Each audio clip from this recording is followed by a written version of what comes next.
Hearing the voice of God. Hearing the voice of God. Look what your neighbor said. Are you still hearing him? Are you still hearing him? Turn to somebody else and say, are you still hearing him?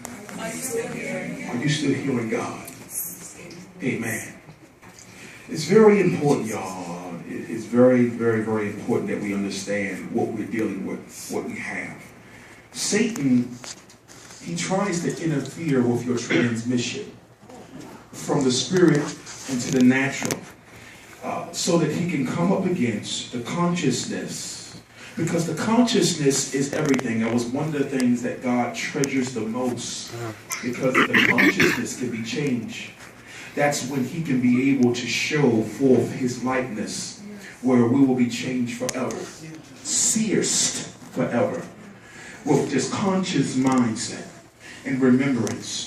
But the devil oftentimes interferes with these things nearly to bring an ascent type of intrusion. He wants to intrude in your minds. Wow. The minds have a voice to where there's not voices, there is a voice where he has planted himself in. The fact of the matter is we get involved with other things, so that we're not necessarily clear on what we're hearing. But God does speak to us.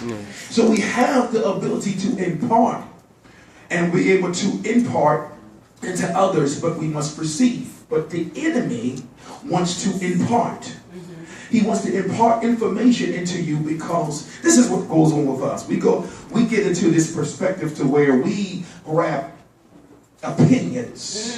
Go ahead, sir. And we're going into a whole bunch of opinions. What you think, what this person thinks, what that person thinks, what this person thinks. And we go off of opinions instead of hearing God's true and living voice. Instead of really hearing, because you can hear God.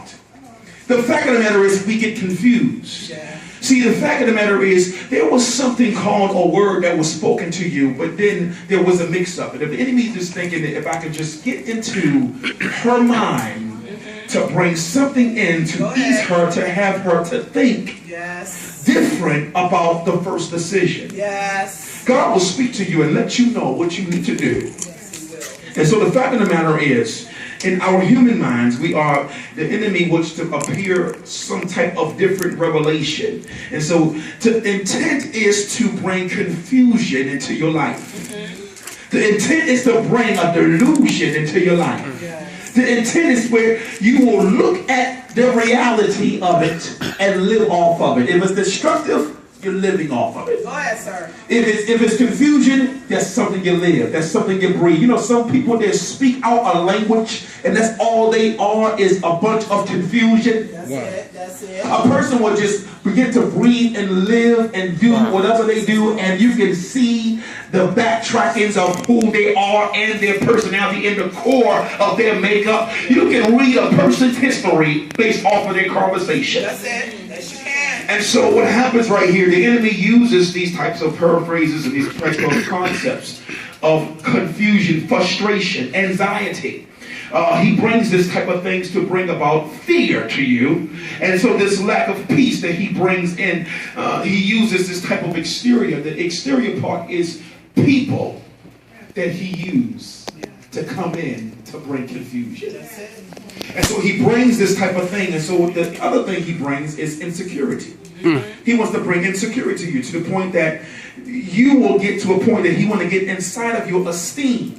Yes, Lord. Go ahead, sir. To lower it, Go ahead. so that it can pull you away from a faith or the faith to believe your God. And so he brings about that, so a feeling of emptiness, and make you feel that you're empty, that you're not worth anything. He brings these types of emotionalism to you to have you think you ain't nothing. He will use these things and use these types of tactics only to bring a bad reception. So you cannot hear God. That's it. So you will walk around feeling things. Yes. You will walk around asking questions and getting all types of opinions and knowledge and all these places and not really hearing God. How many just want to hear God? Amen. I want to hear him. I'm tired of seeking him through the eyes of people. Wow. I'm tired of seeking him through the eyes of others' opinion.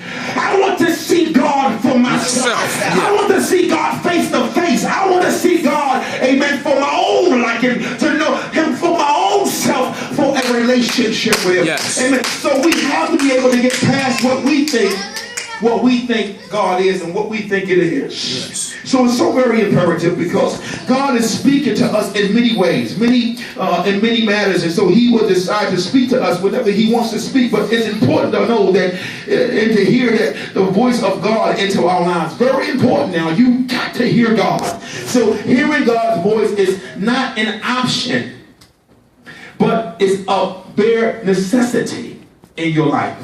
Now, the fact of the matter is, God is there. We don't know he's there. Yeah. Because we get caught up in what's going on. We get caught up with the confusion. We get caught up with the cycles. And so our relationship with God is first and foremost depends upon our ability to hear God and to discern his voice. Yes. The fact of the matter is, really, quiet zone, think about it. Do you really hear God? Wow. Do you really? Are you clear, or do you hear things in part? Wow. Wow. All right. Do you hear things in part? And so many will perish. The Bible says perish with lack of knowledge, but many will perish with lack of success because they cannot hear God and not hear his voice. Therefore, they are unable to usher his counsel. Go ahead, sir. Oh, Go ahead, sir. life is revolved around the counsel of God. Amen. You need the counsel Yes. of God. That's what we live from. That's why people seek, don't know why they're seeking, but they want something more than what they have. They need some counsel from somewhere. Jesus. So there is an appetite because there is counsel that is needed from everybody. But the thing is that we have to understand the counsel is the reality of our lives. We need that. And so one of the things that the Lord began to give me an example was with Job. Job was, in fact, a righteous man and I had an outstanding reputation. Yeah. Now he had this reputation, and this reputation was so flattered by God. God was so flattered by this reputation that he had that he actually bragged on Job. He bragged on him. The Bible says that he bragged. He literally said, the Lord said to Satan, he said, can you consider my servant Job? Yeah. Now this man, he lived by the law. Mm-hmm. And I'm going somewhere with this. He lived by the law of God. Yeah. Amen. So he bragged because he understood Job understood the precepts of God and the law of God. However, when he asked him this question, amen, we know that the Bible said that he was blameless and upright man and feared the Lord and shunned from evil. Many of us do not shun from evil when we are in the seeking mode or trying to humble ourselves when it comes down to obeying him and listening to the voice and things of that nature. So this is what happens right here is the fact that he bragged on him and Satan himself, amen, he asked this question, if you just remove the hedge. Nevertheless, this great man, this righteous man, suffered, and most importantly, he failed to hear the voice of God.